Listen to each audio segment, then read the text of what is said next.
함께 기도하겠습니다. 좋으신 아버지 하나님 감사합니다. 언제나 우리와 함께 해주셔서 우리가 괴롭고 슬플 때에도 또 우리가 힘들고 어려울 때에도 아프고 외로울 때에도 함께 해주시고 우리가 기쁘고 즐거울 때에도 함께 해주시고 세상 끝날까지 영원토록 함께 해주실 것을 믿으니 진심으로 감사드립니다. 오늘도 주님 사랑하는 마음으로 예배드리는 이 자리에도 성령 하나님께서 함께 해주심을 믿습니다. 이 시간 주님의 보혈로 우리의 마음을 정결케 해주시고 우리의 마음의 문을 열어주시고 하늘의 문을 열어주심으로 풍성한 은혜를 나리어 주시옵소서. 감사드리며 예수 그리스도 이름으로 기도드렸사옵나이다. 아멘. 오늘 주신 하나님 말씀은 로마서 6장 1절부터 14절까지의 말씀인데요. 영상을 통해서 함께 말씀을 듣도록 하겠습니다. 제6장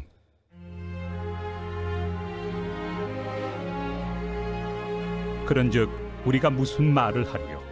은혜를 더하게 하려고 죄에 거하겠느냐? 그럴 수 없느니라. 죄에 대하여 죽은 우리가 어찌 그 가운데 더 살리요? 무릇 그리스도 예수와 합하여 세례를 받은 우리는 그의 죽으심과 합하여 세례를 받은 줄을 알지 못하느냐? 그러므로 우리가 그의 죽으심과 합하여 세례를 받음으로 그와 함께 장사되었나니 이는 아버지의 영광으로 말미암아 그리스도를 죽은 자 가운데서 살리심과 같이 우리로 또한 새 생명 가운데서 행하게 하려 함이라. 만일 우리가 그의 죽으심과 같은 모양으로 연합한 자가 되었으면 또한 그의 부활과 같은 모양으로 연합한 자도 되리라. 우리가 알거니와 우리의 옛사람이 예수와 함께 십자가에 못 박힌 것은 죄의 몸이 죽어 다시는 우리가 죄에게 종노릇하지 아니하려 함이니 이는 죽은 자가 죄에서 벗어나 의롭다 하심을 얻었습니다. 만일 우리가 그리스도와 함께 죽었으면 또한 그와 함께 살 줄을 믿노니 이는 그리스도께서 죽은 자 가운데서 살아나셨음에 다시 죽지 아니하시고 사망이 다시 그를 주장하지 못할 줄을 알미로라.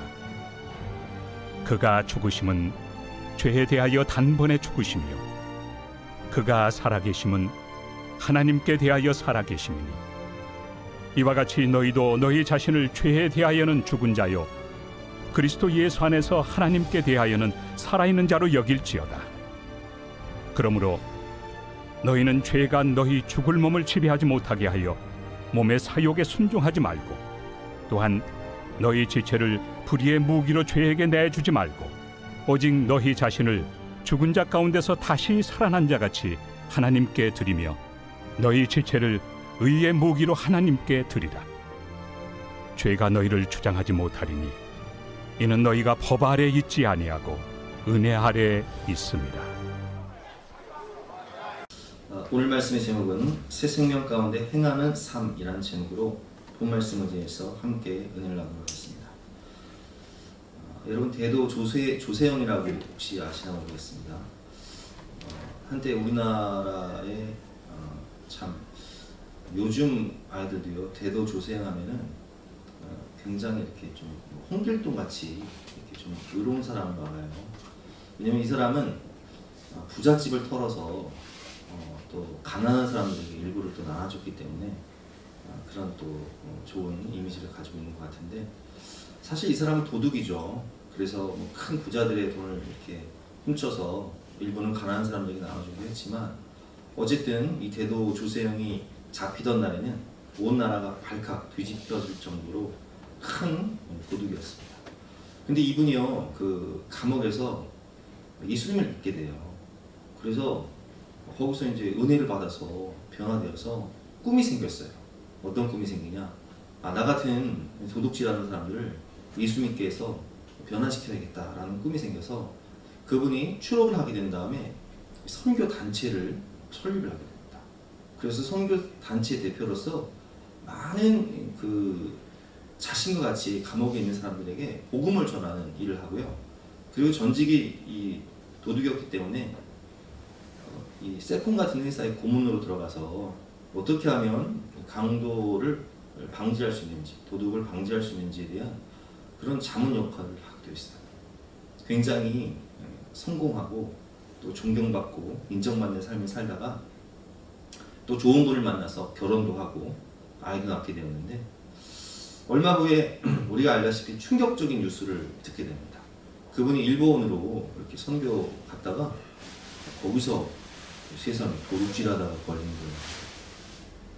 아니 그분이 세상 부러울 것 없이 그냥 그렇게 큰 회사의 자문위원으로 월급도 받고 그리고 간증도 하면서 정말 존경받는 인정받는 삶을 살 수 있는데 왜 도대체 그런 짓을 했을까요?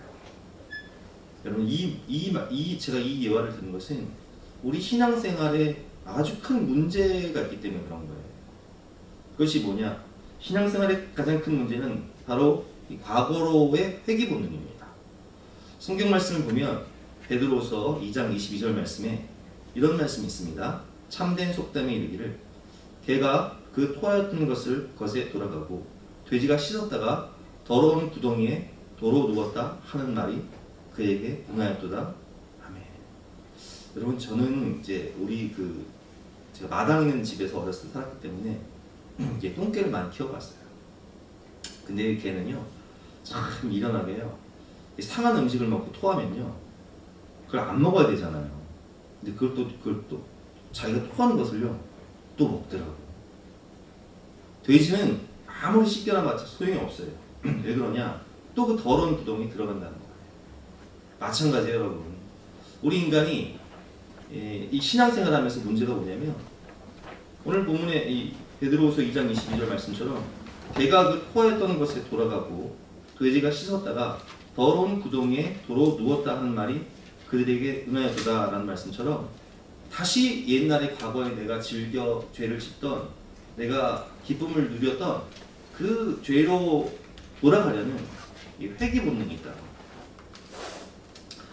그래서 어떤 사람들은 이렇게 말을 합니다. 초대교회도 마찬가지였는데 우리는 구원을 받았으니까 우리는 과거의 죄도 용서받고 또 현재의 죄도 용서받았을 뿐만 아니라 미래의 죄도 예수님께서 용서해 주시니까 우리가 어차피 믿음으로 구원받는 거니까 우리가 어떠한 죄를 지어도 하나님께서 다 용서해 주실 거야 하면서 은밀하게 죄를 짓는 분들도 계시고 그리고 어떤 분들은 우리가 5장에 보면 그 끝절 전에 보면 죄가 깊은 곳에 은혜가 깊다라는 말씀이 있어요. 어차피 우리가 죄가 깊은 곳에 은혜가 깊다면 더 많은 죄를 지으면 더 많은 은혜를 받겠네? 이런 말을 하면서 더 깊은 죄를 지으려는 분도 계시다는 거예요. 초대교회도 마찬가지였습니다. 초대교회 성도들 중에는 이 영지주의의 영향을 받아서 이 영지주의라는 게 뭐냐면 초대교회 이단인데 영은 선하고 육은 악하다 이런 헬라 철학은 이원론이죠. 영은 선하고 육은 악하다 이게 이원론인데 이 영향을 받아서 어차피 영혼이 구원받는 것이고 우리가 이 썩어질 육체는 어차피 썩어질 육체니까 영혼이 구원받는다는 것이라면 어차피 이 몸으로 우리가 무슨 죄를 지어도 어차피 육은 썩어져 버릴 것이니까 마음껏 죄를 짓자는 거예요. 그래서 헬라 학파 중에 스토아 학파라는 학파가 있었고 에피큐로스 학파라는 학파가 있었습니다.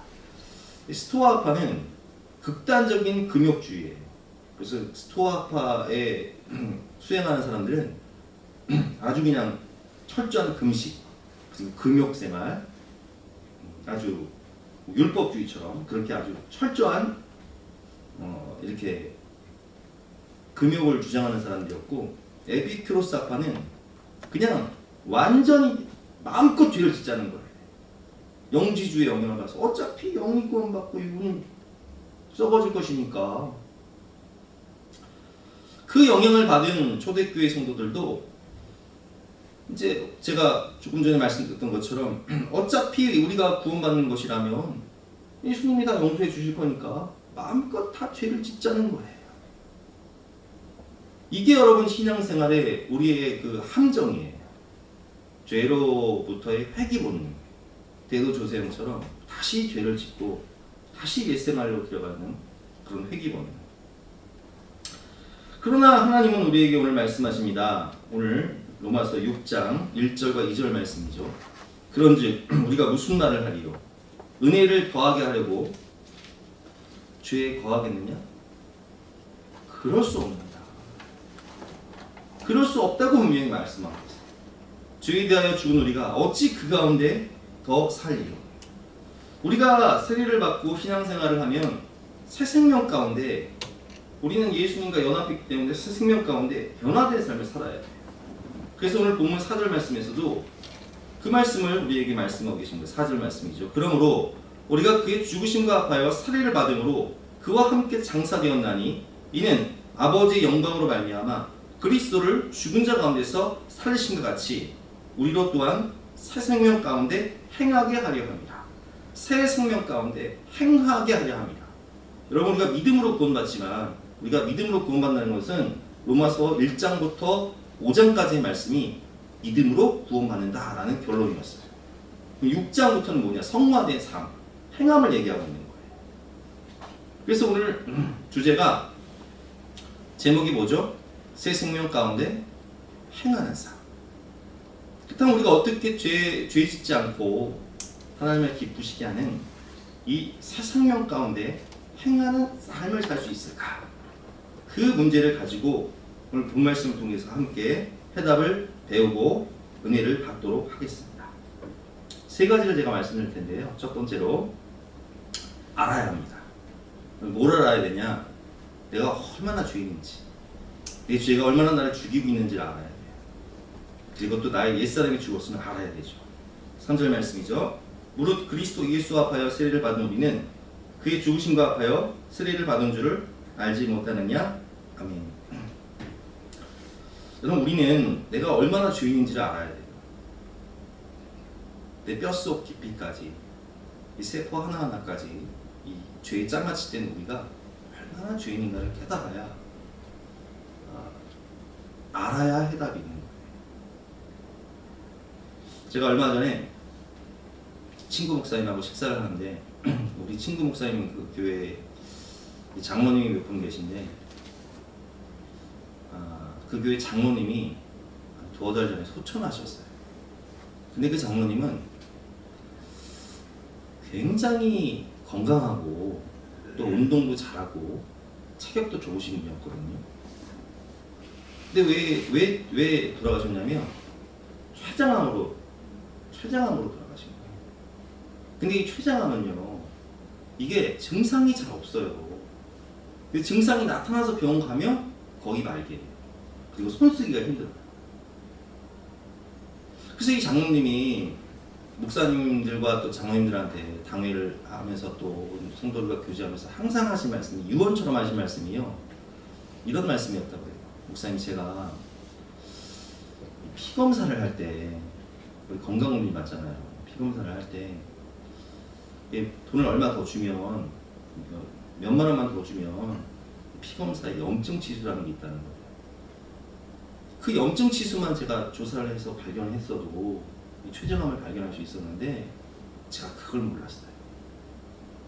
그러니까 목사님 건강검진을 하실 때는 돈을 얼마 주더라도 이 염증 치수를, 혈액을 채취하잖아요. 염증 치수를 알 수 있는 그 얼마 더 내면은 검사 방법이 있대요. 꼭 그걸 하시라고. 나는 그거 아는 게 너무 후회가 된다고 하시면서 이제 천국에 가셨죠. 그래서 제가 그 이야기를 듣고 우리 사모하고 건강검진을 받으면서 제가 이제 그걸 했어요. 피검사. 한 13만 원 정도? 제가 금곡에 있는 양병원에 가서 건강검진을 하면서 13만 원 정도 주니까 피를 많이 뽑더라고요. 그 피를 많이 뽑아서 제 건강 상태를 이제 체크를 해봤죠. 뭐 얼마 전에 또 MRI도 한번 찍어보고. 근데 그걸 찍어보니까 제가 뭐 예전부터 고지혈증이라고 혈관이 이제 기름이 많은 거예요. 기름이 점액처럼 아주 끈끈한 거예요. 채소를 많이 먹고 과일을 많이 먹고 운동을 하고 막 그렇게 해야 되는데 그렇지 않고 앉아만 있고 용류를 많이 섭취하고 그러다 보니까 고지혈증, 피가 탁하고, 그리고 통풍 관련 혈중 요산이 이제 증가해서 내장류나 청어, 홍합, 가리비, 뭐 베이컨 같은 거를 먹지 말라고 그러더라고요. 근데 여러분 제가 그런 거를 이제 모른다면 어떻게 되겠어요? 고지혈증이 이제 나중에 이제 뭐 고혈압이라든지 뭐 당뇨랑 합쳐지게 되면 혈관이 막히거나 터질 수 있거든요. 모르고 죽는 거예요. 이 뇌혈관 질환은 모르고 죽는 거예요. 심혈관 질환은 그냥 그 자리에서 심장마비로 죽을 수도 있고 혈관이 터져서 죽을 수도 있는 거예요. 근데 그걸 알게 되니까 어떻게 될까요? 제가 일부러 요즘에는 이제 체중을 줄이고 또 이제 음식도 줄이고 일부러 하루에 한 번씩은 이제 황금산에 이렇게 막 빨리 걸어가지고 황금산 정상까지 15분 가거든요. 일부러 가는 거예요. 알아야 싸우는 거예요, 병하고. 근데 만약 제가 건강검진을 했는데 제가 알지 못했던 좀 큰 병을 발견을 했다. 그럼 어떻게 해요? 더 정밀검사를 해서 3차 병원을 가서 더 정밀검사를 해야겠죠? 그래서 뭐 정말 MRI라든지 CT라든지 엑스레이 같은 걸 다 찍어서 이걸 알게 되면 그 증상을 알게 되면 심하면 어떻게 해야 돼요? 뭐 수술까지 해야 되는 거예요. 제가 아는 분은 얼마 전에 이렇게 조사했다가요. 아주 그냥 그 간에 큰 이상이 있는 거 알아가지고 다행히 그게 초기라서 간을 절제하셔가지고 지금은 아주 잘 회복이 되었는데 그거 몰랐다면은요 아마 큰일 났을 거예요. 여러분 우리가 영적인 건강검진을 받아야 되는 거예요. 근데 여러분 영적인 건강검진은 뭘 통해서 할 수 있는지 아세요? 내가 얼마나 죄인인지 내가 얼마나 영적으로 이게 심각한 죽을 죄인지를 어떻게 할 수 있냐? 그건 하나님의 말씀을 통해서 할 수 있는 거예요. 왜냐하면 율법은 죄를 어떻게 한다고요? 깨닫게 한다. 하나님의 말씀은 죄를 깨닫게 하는 거예요. 그래서 우리가 아무것도 아니라고 생각하는 그 죄가요 사실은 정말 나를 죽일 수 있는 죄라니까요. 예를 들을까요 여러분? 우리가 잘 알고 있는 사사기 말씀, 그때 왕이 없으므로 사람들이 자기 속인에 옳은 대로 행하였더라. 우리 잘 알고 있는 말씀이에요. 사사기 결론이 뭐예요? 아비규환이에요. 생지옥이에요. 사사기를 읽으면서 하나님이 왕이 아니고 내가 왕이 되다 보니까 내 자아, 내 육신의 소욕, 내 욕망, 내 감정이 왕이 되다 보니까 이게 생지옥이 돼버리는구나. 우리는 그것을 세상 사람들은 아니 그럼 내가 왕이 아니면 누가 왕이야? 내 마음대로 안 살면 누구 마음대로 살아? 아니 이거 감정이 가는 대로 가는 거지. 그게 왜 죄야? 라고 말할 수 있지만 우리는 하나님의 말씀을 통해서 내 자아가 왕된 것이 얼마나 큰 죄인지를 깨달아야 되는 거예요. 그리고 그걸 깨달았으면 영적인 건강검진을 했으면 이제는 싸워야 돼요. 죄와 싸워야 돼요. 죄를 버려야 돼요. 죄를 씻어야 돼요. 근데 그게 뭐예요? 그게 회개예요. 그게 회개예요. 그래서 우리 회개를 해야지만이 우리가 오늘 본문을 보면 이제 세례가 나오는데 우리가 물세례가 있고 성령세례가 있습니다. 근데 성령세례는 어떻게 받아요? 우리가 사도행전 2장에 보면 베드로가 설교할 때 그 설교를 들은 이스라엘 백성들이 어찌할 거를 물어요. 그러면 형제들아 우리가 어찌할꼬? 그때 베드로가 뭐라고 말합니까? 너희가 각각 예수 그리스도 이름으로 세례를 받고 회개하여 죄사함을 얻으라는 거예요. 회개할 때 죄사함이 있고 회개할 때 성령 세례가 임하는 거예요. 그래서 여러분 우리가 죄와의 싸움에서 이기기 위해서는 내가 지금 내 영적인 상태를 하나님의 말씀으로 건강검진을 통해서 진단을 해서 내가 아무것도 아니라고 생각하는 그 죄가 사실은 내 영을 죽이고 내 삶을 파괴할 수 있는 어마어마한 죄인 것을 깨닫고 이것을 놓고 하나님께 철저히 회개해야 돼요.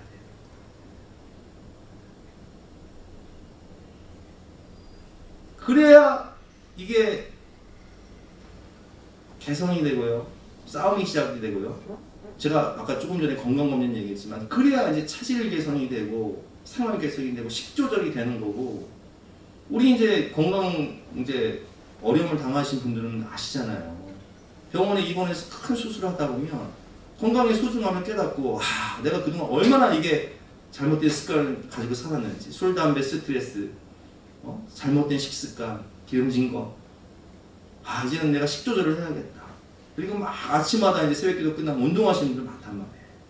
왜 그래요? 그 건강검진을 통해서 자기 자신을 발견했으니까 큰 수술을 통해서 발견했으니까 영적인 것도 그런 거예요. 그래서 우리가 우리의 영을 좀먹고 우리의 삶을 파괴하는 그 죄가 무엇인지를 알아야 되고요. 그리고 그걸 철저히 회개하면서 피 흘기까지 싸워야 돼요.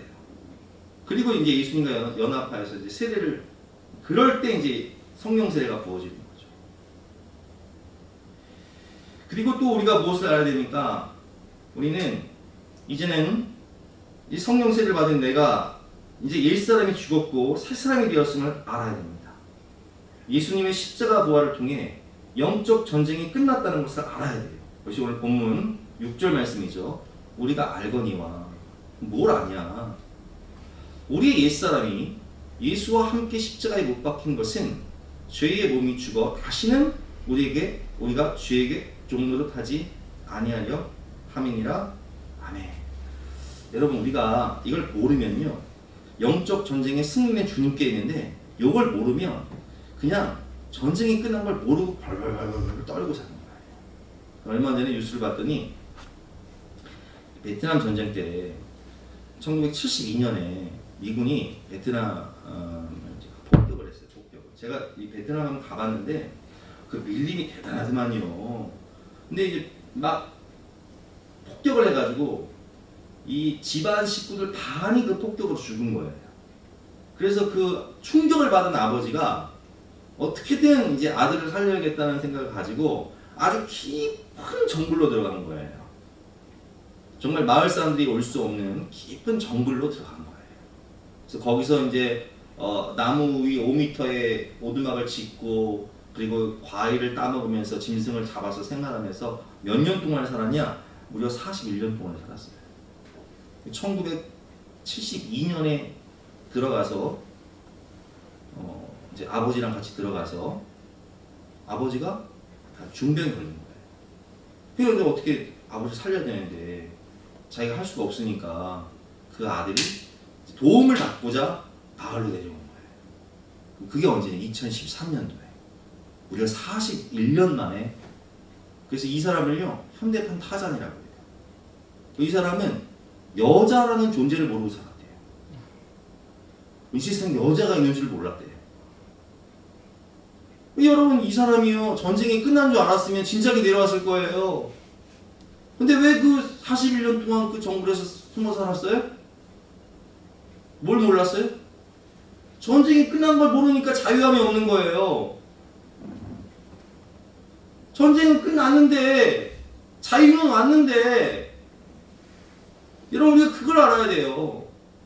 예수님께서 부활하신 다음에 뭐라고 말씀하셨습니까? 너희에게 평강이 있을지어다. 이 평강이 뭐예요? 에이레네잖아요.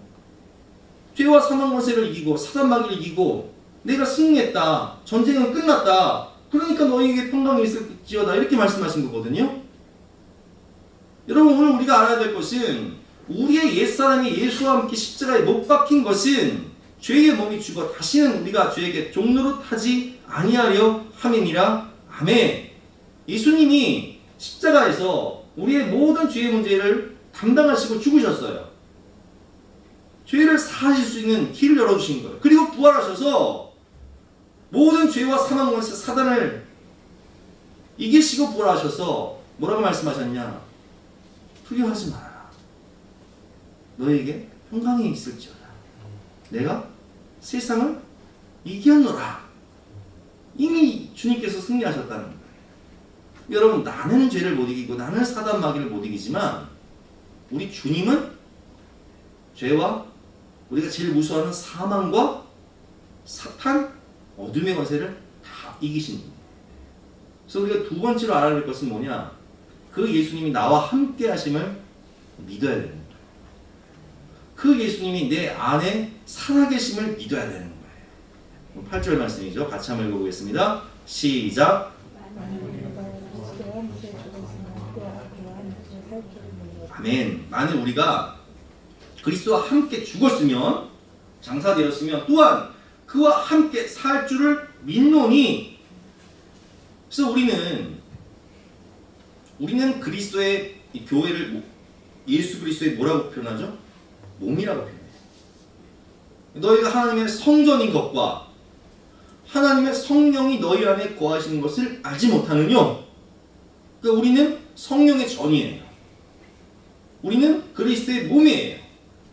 그러니까 우리가 확실해야 될 것은 임마누엘. 임마누엘 뜻이 뭐예요? 하나님이 우리와 함께 하신다. 그러니까 예수 그리스도가 나실 때 임마누엘. 하나님이 우리와 함께 하신다. 예수님이 왜 하늘 보좌를 버리고 오셨냐? 우리와 함께 하시기 위해서. 성령 하나님 왜 성령 하나님이에요? 성령 하나님은 우리와 함께 하시는 하나님이세요. 우리는 그걸 믿어야 돼요. 나는 죄를 못 이기고, 나는 세상을 못 이기고, 나는 사망을 못 이기고, 나는 사탄을 못 이기죠. 그러나 그걸 이기시는 분이 계시니 그분이 누구시라고요? 우리 주님, 예수 그리스도, 하나님. 그분이 나와 함께 하신다는 거예요. 그래서 오늘 본 말씀 보면 이게 합하여, 함께, 연합했다 이런 말씀이 반복적으로 계속 나오고 있어요.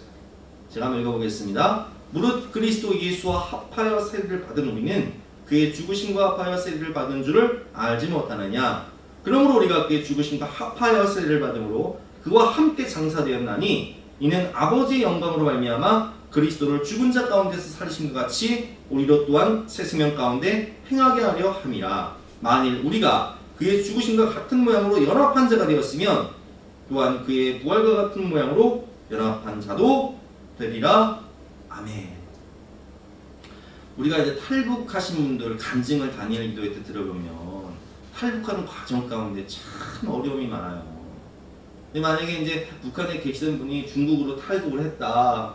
그러면 공안에 잡히는 순간 어떻게 돼요? 북한으로 끌려가는 거예요. 살지 죽을지 몰라요. 왜? 신분과 소속이 국적이 어디니까? 북한이니까 거기 내이는 거예요. 그런데 그렇게 어렵게 탈북을 해서 중국을 거쳐서 뭐 베트남이나 태국을 거쳐서 우리나라에 입국을 해서 이제 대한민국 국적을 취득하는 순간 국적이 어디로 바뀌어요? 대한민국 국민이 되는 거예요. 더 이상 내가 이제 북한으로 끌려가지 않을까 하는 두려움과 공포가 사라지는 거예요. 거기에 내있는 게 아니에요. 내일 필요가 없는 거예요. 해방과 자유가 없는 거예요. 예수님이 나와 함께 하시는 순간 우리의 신분과 소속이 달라지는 거예요. 예수님과 합하여 세례를 받은 우리는 이제는 더 이상 사단 마귀의 종이 아니라 노예가 아니라 이제는 하나님의 자녀가 되었고 그리고 성령의 종이 되었고 우리는 의롭다 하심을 입었고 우리에게는 하나님 자녀의 권세를 주셨다는 거예요. 신분과 소속이 달라졌다. 이것을 믿어야 돼요. 주님이 나와 함께 하심을 믿어야 돼요. 우리가 힘들고 어려울 때 여러분 우리가 병상에 누워서 막 고통당할 때 그때도 주님은 나와 함께 하십니다. 내가 너무 외롭고 막 물질적으로 힘들고 눈물 날 때 그때도 주님은 함께 하세요. 우리 창세기 배우면서 요셉이 노예 생활을 하지만 그래도 낙심하지 않는 이유가 있어요. 왜 그래요? 호람돼요. 하나님 앞에서 하나님이 나와 함께 하신다. 그러니까 요셉이 범죄하지 않을 수 있었던 이유가 뭐예요? 내가 어찌 이 큰 악을 하나님께 내가 죄를 지을 수 있겠느냐. 우리 지난주에 배웠잖아요.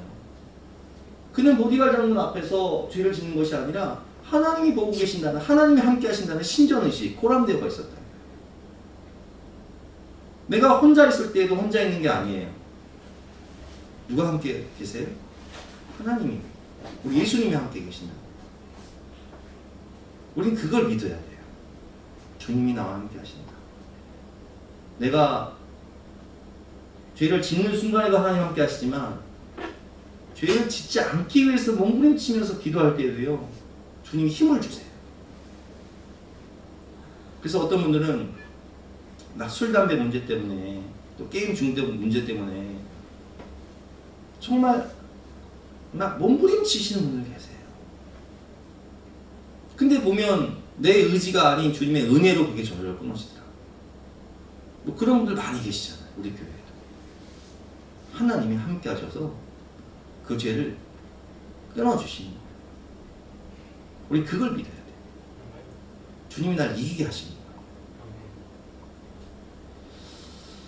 세 번째로 우리가 깨달을 것은 내 몸을 하나님께 드려야 돼요. 내 삶을. 오늘 본문을 보면 12절과 13절 말씀에 제가 읽어보겠습니다. 그러므로 너희는 죄가 너희 죽을 몸을 지배하지 못하게 하여 몸의 사욕에 순종하지 말고 또한 너희 지체를 불의의 무기로 죄에게 내주지 말고 오직 너희 자신을 죽은 자 가운데서 다시 살아난 자 같이 하나님께 드리며 너희 지체를 의의 무기로 하나님께 드리라. 자, 우리가 누구와 연합했다고요? 예수님과 연합했다고. 연합하면 삶이 달라져요. 쉽게 얘기해 볼게요. 결혼하면 삶이 달라져요. 연합을 했기 때문에 한 몸이 되었기 때문에. 그럼 제가 한번 물어볼게요, 여러분. 결혼을 했어요. 최 집사님, 월급제가 아니라서 그렇지만 이제 돈 생기면 다 어디로 가요?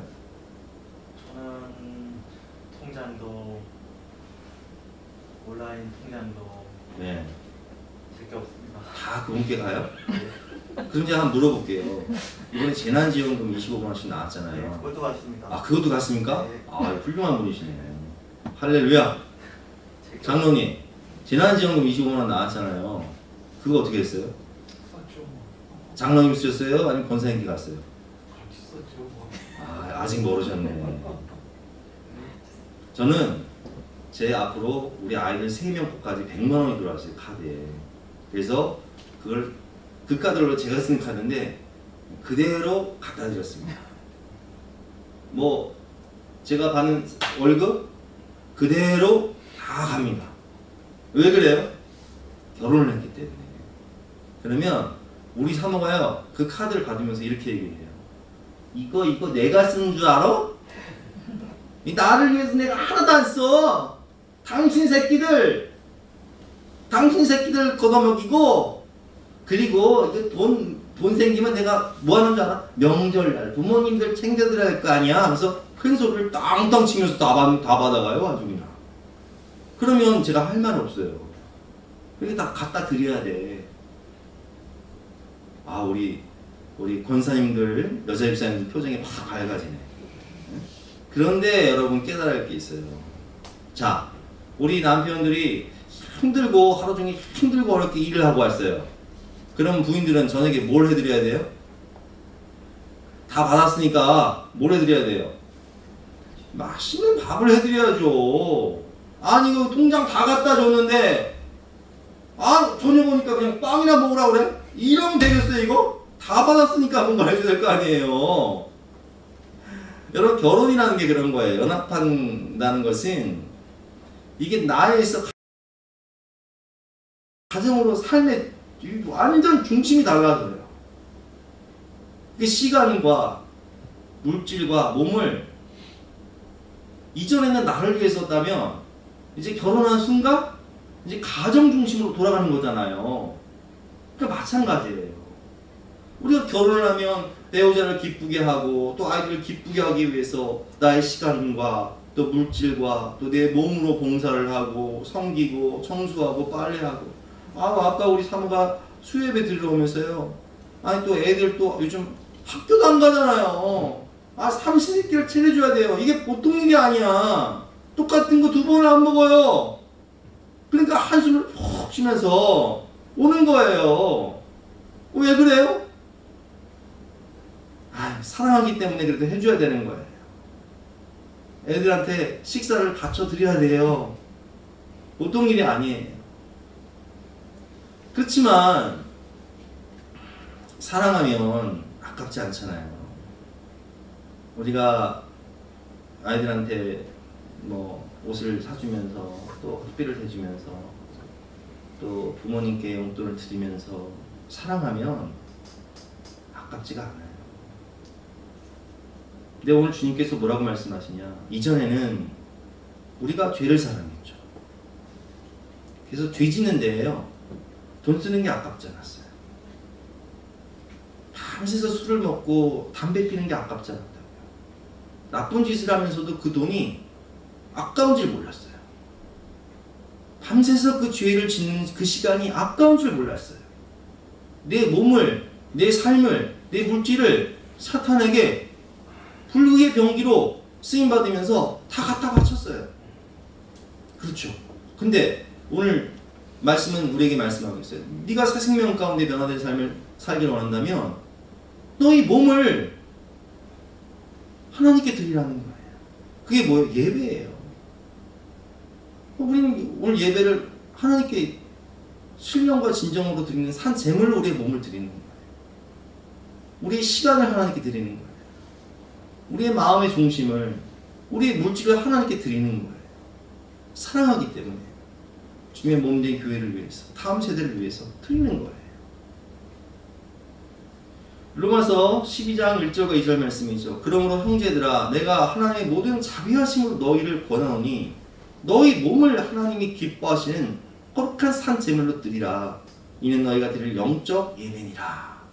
너희는 이 세대를 본받지 말고 마음을 새롭게 함으로 변화를 받아 하나님의 선하시고 기뻐하시고 온전하신 뜻이 무엇인지 분별하도록 하라. 아멘. 우리가 이제는 내가 왕이고 제가 왕이고 마귀의 종으로 타면서 많은 돈을, 그 많은 시간을 마귀의 종으로 타면서 불의의 병기로 죄에게 드렸다면 이제는 내 안에 예수님 함께 하심으로 하나님을 기쁘시게 하기 위해서 내 몸을, 내 삶을, 내 시간과 물질을 하나님께 거룩한 산 제물로 드릴 때에 우리는 새 생명 가운데 행하는 삶을 살게 되는 것입니다. 여러분 오늘 주신 말씀 생각하면서 내가 주님과 합하여 세례를 받았음을 알고 그리고 주님이 내 안에 함께 계심을 믿고 마지막으로 주님을 기쁘시게 함으로 하나님께 대해 모든 삶과 몸을 드리시는 저와 여러분 되시기를 주님 이름으로 축원합니다. 함께 찬양하며 기도하는 시간 갖도록 하겠습니다. 10분 정도 각자 기도하시다가 집으로 가시겠습니다.